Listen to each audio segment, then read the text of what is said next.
what I discovered is I would like to find, and I've reached out and I searched for the experts on this, the experts on that. And I went and attended their boot camps, their training, their seminars, bought their books, all that. You're listening to 5 Hour Real Estate Week, where you'll learn to consistently buy real estate in only 5 hours a week. So if you're ready to invest in real estate, achieve financial freedom, and own the lifestyle you deserve, even with your job, this is the show for you. Now, here's your host, Mike Butler. Hello and welcome, fellow investors. Mike Butler here for the 5 Hour Real Estate Week podcast. In this episode, I'm going to share with you lessons I wish I would have known before I got started, and the 3 biggest mistakes of investors. The 3 biggest mistakes I see of investors, including myself, that I've made over the years, and I want to help you prevent this from happening to you. So I'm going to hit the 3, then we're going to break them down just a little bit for this episode. So the 3 biggest mistakes of investors: number 1 is cash flow. Number 2 is no systems. And number 3, you're really going to like this one: bad advice, especially from poor people. So let's go into number 1 real quick: cash flow. You got to keep your finger on the pulse of your business.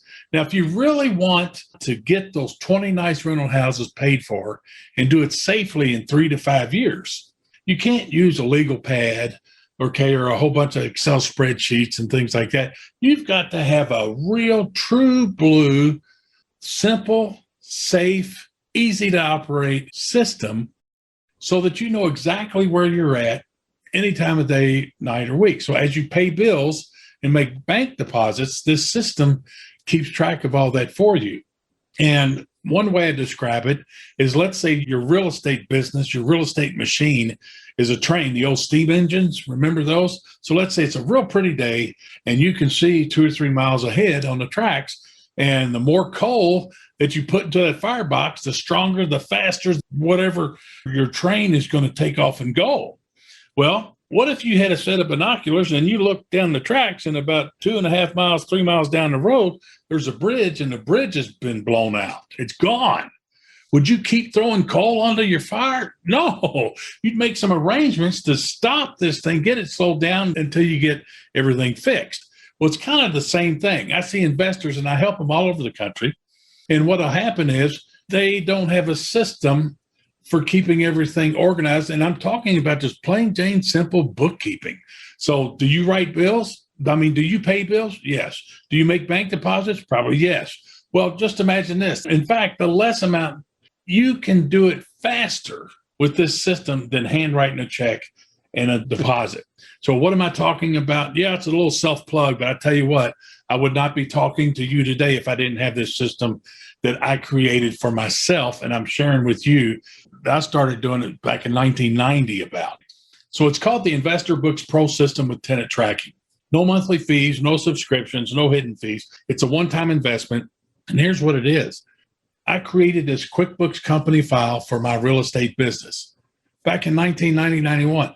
Never in a million years did I dream I'd be talking to you today on this right now. So imagine QuickBooks Pro Desktop, number 1 small business accounting software out there. I've got my company files. You got to buy your QuickBooks Pro Desktop software standalone. Then I send you my files and you plug in your bank accounts, your real estate money you borrowed. Bingo, you're up and running that quick, that fast. So just Google Investor Books Pro System with tenant tracking, or go to quickbooksforinvestors.com. You'll see it. Now let's go on to number 2. So number 1 was cash flow. You got to keep your finger on the pulse of that, guys. And you can't wait for a bookkeeper or something to give you some kind of numbers 2 or 3 weeks down the road. What if you're doing 3 or 4 rehabs at the same time? I can do that even with my full-time job. I could just push a button and see where I'm at. How much have I spent on this rehab? 1, 2, 3, 4, 5, 6. I could do more. It's just I couldn't find enough quality people to do that without getting ripped off. But anyway, so number 1's cash flow. You got to know that. Number 2 is no systems. Now, the systems part, we think we can apply common sense. Well, that's not always the case. So part of systems is you can't use, like I said, a legal pad or a notebook and write down your expenses, stuff like that. It's hard to do all that, especially at tax time. So education.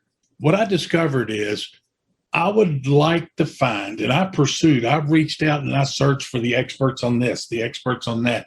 And I went and attended their boot camps, their training, their seminars, bought their books, all that. So from all of that, I was able to see what's important, what I needed, what my challenges were, and I fixed all that. So you got to have systems. You got to have systems for what? Your buying machine, your marketing machine, your property management, your landlording machine. If you're selling properties too, you got to have that.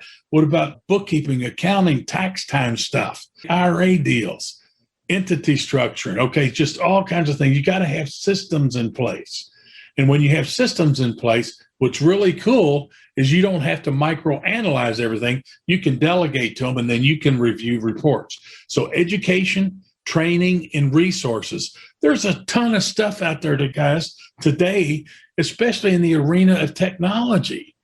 I had to use index cards when I got started to keep track of my leads. Today, you can do it all on a daggone phone. Well, that's good. So you got to have systems. So the three biggest mistakes of investors, number one is cash flow. They don't know it. You must know it. Number two is they don't have any systems. That might be okay if you're going to have 1, 2, or 3 properties, but if you're going to have those 20 nice rentals paid for, you got to have systems.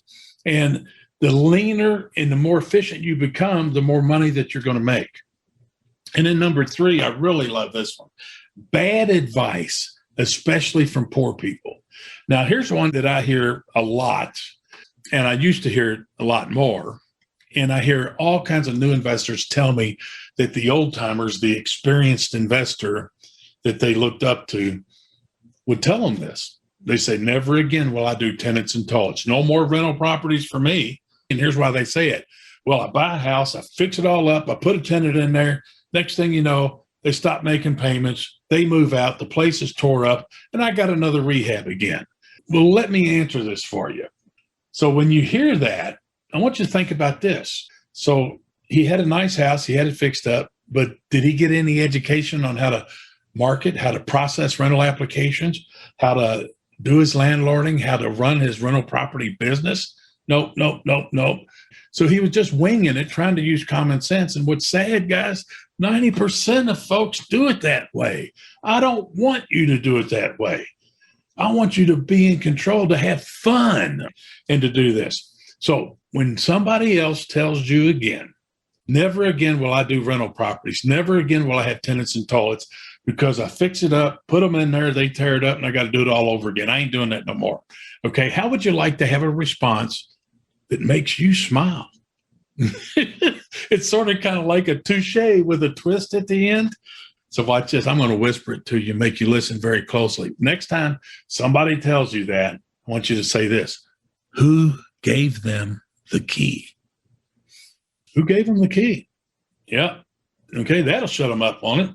And also, bad advice, when I say especially from poor people, be careful of when somebody's giving you especially financial advice in the real estate investing arena. Look at the head that's telling you that stuff. Are they super wealthy?